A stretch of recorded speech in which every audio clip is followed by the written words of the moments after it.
So, we'll talk a lot today about the grid. The grid. Someone said, are you ever going to talk about the vortex again? No, we just like the grid now.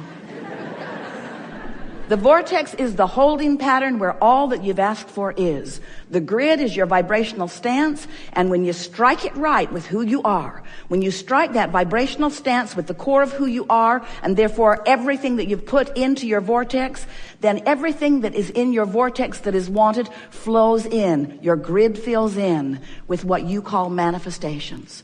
The grid fills in. The grid fills in. It fills in with an emotion first. It fills in with thought. It fills in with impulses. Then it begins to fill in with dialogue from others. It fills in, it fills in, it fleshes out into what you call manifestation. So there are a couple of things that we want to establish at the beginning of this discussion about the grid. First, it is powerful, it's who you really are, it is emanating, it's not hard to find, look for it. And second, don't try to fill it in yourself in any way other than establishing a vibrational pattern within you that allows all of the pieces, all the exquisite, specific, deliberate pieces that you put into your vortex to flow into your experience. And those who are watching you, who don't really understand this, they'll be amazed at what they see, because they will notice that you're always stable, you're feeling good, and that everything you want flows to you. They'll say, who are you? Who are you? How is it that you just establish an idea and it just flows to you as if to say, here, beloved one, is this what you had in mind? They'll say, that's just freaky. And you'll say, felt a little odd at first to get everything I want as fast as I want it. But after a while, I started to get used to it. I started to realize that that's sort of why I'm here. I'm here to decide what I want, to achieve vibrational alignment with it, and then to witness the grid filling in, witness the manifestational evidence of my focused point of attraction. Really good. So, you have some things you want to talk about? All right, then, we enjoyed visiting with you.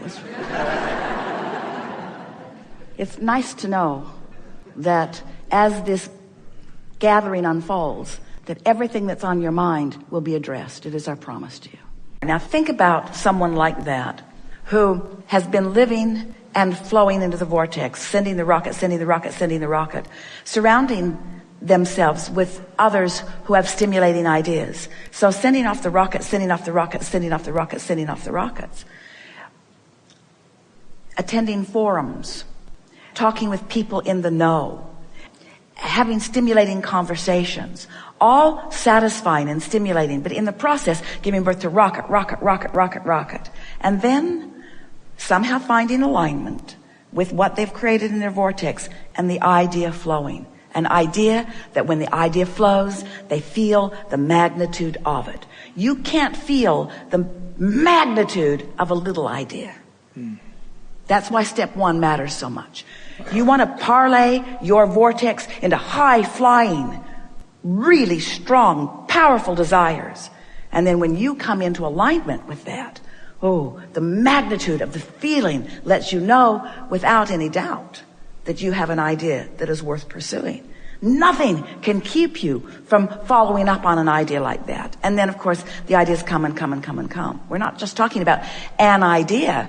The success of those that you are speaking of didn't come from one idea. They didn't just stumble on an idea and then set it into motion. Those ideas kept coming and kept coming and kept coming. Right place, right time, right place, right time, right place, right time, right place, right time. Kept coming and coming and coming and coming and coming and coming and coming. There are thousands of decisions that were made and are still being made in the process of that evolution of that, you see. We want you to think of the fun, and this is so what we want you to hear. Because this is what most people don't know about those people that you are talking about.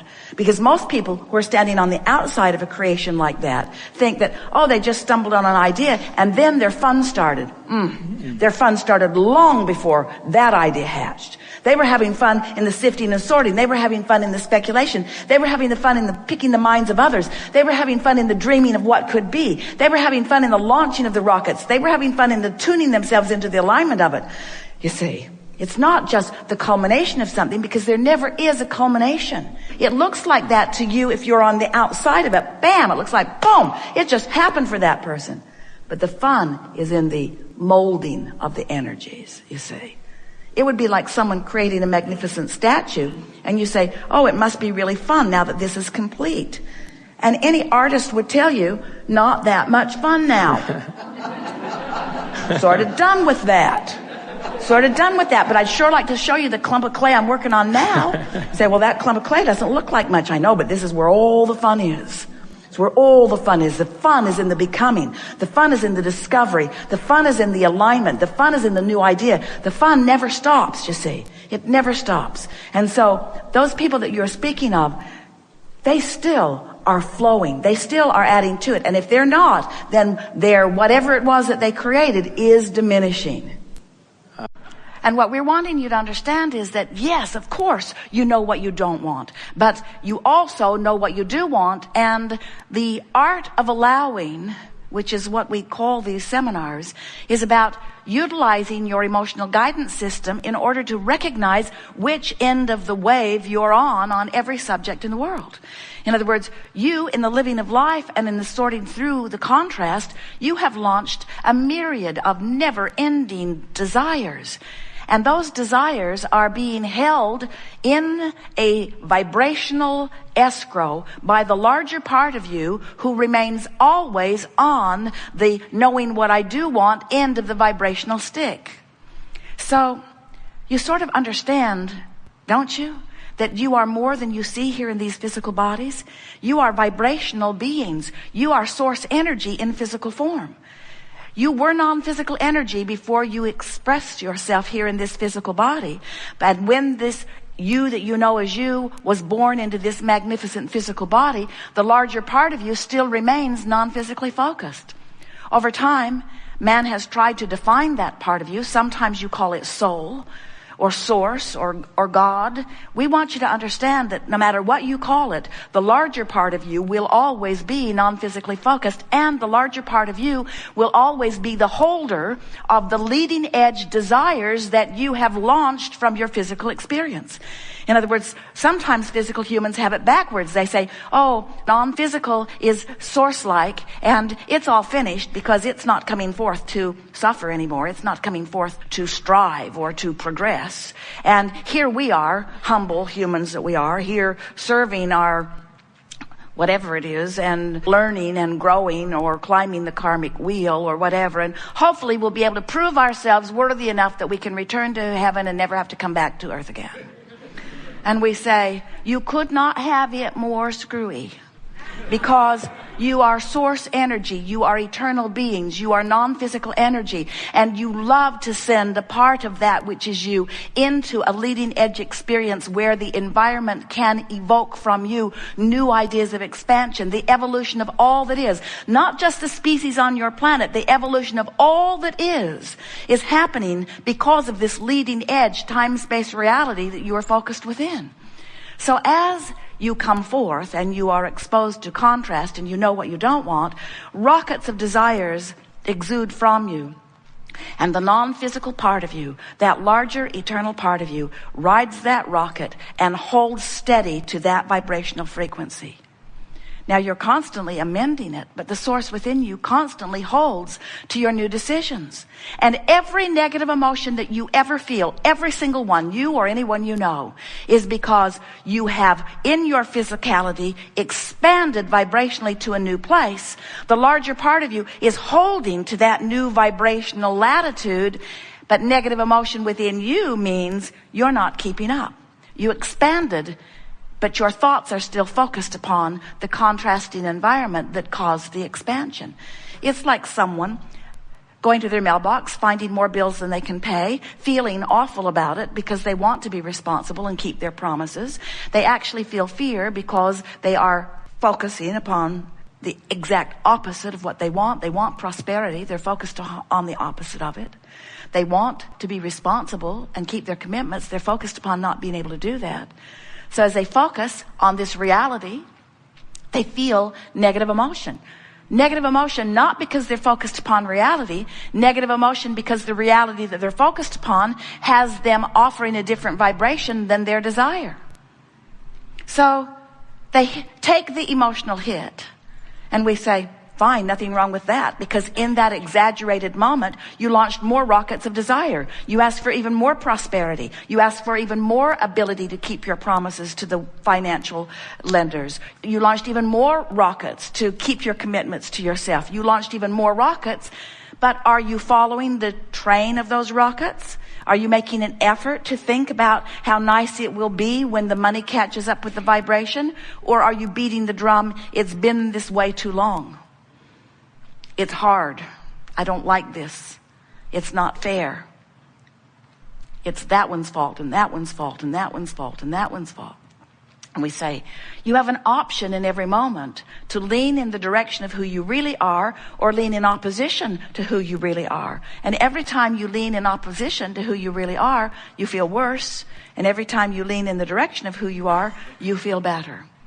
So when we say to you, are you enjoying the contrast of your time and place? If you are over here, if you have practiced yourself into vibrational alignment, if in the moment we ask the question, you're tuned in, tapped in, turned on, in perfect vibrational alignment with who you are, when we say, are you enjoying the contrast of your time and place? You say, yes, indeed. Because the contrast of my time and place has caused me to expand way over here with all kinds of wonderful things. And now I've learned to tune myself predominantly into vibrational alignment with those things. I'm living a spectacular life in terms of manifestation. But even more important, I feel great because there's no separation between me and me.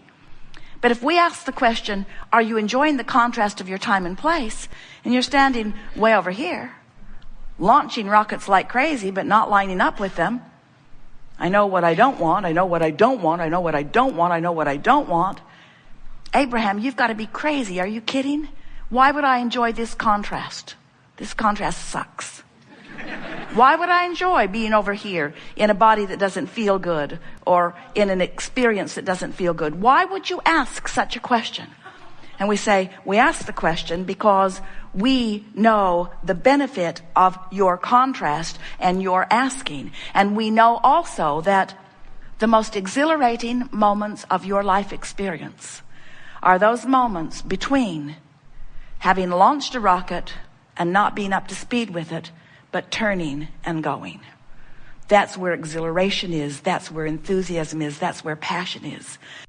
We want you to leave this gathering remembering the power of this cooperative gathering of components. And we want you to have one thing on your mind, and only one thing on your mind, and that is, am I in this moment, in this red hot moment of this emotion that I'm feeling, am I a cooperative component to my vortex?